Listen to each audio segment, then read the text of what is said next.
If you guys ever wondering why your wheel speed sensor is going off and maybe you replaced it and it's still not reading correctly, it's going to be more than likely due to this. So this is a new wheel hub and this is a old wheel hub, obviously, as you can see from the condition of them. But if you look closely, this right here is what used to be a magnetic ring that the wheel speed sensor or wheel tone sensor communicates with the revolutions of this guy when it's turning.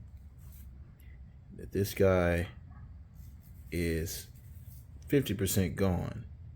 If you look at the new wheel hub, this is the magnetic ring and what this guy used to look like.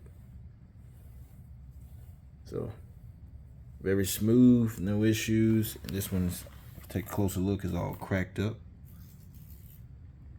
And then you got that there, which is kind of, I just pulled this and it's kind of bunched up in there. But this is the reason why your wheel speed sensor, wheel tone sensor will not read.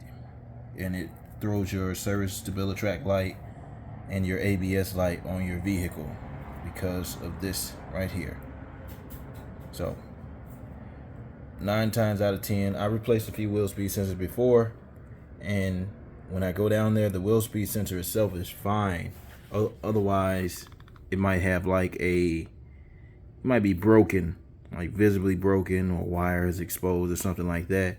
And I resolved that issue by replacing the sensor or kind of taping up the wire.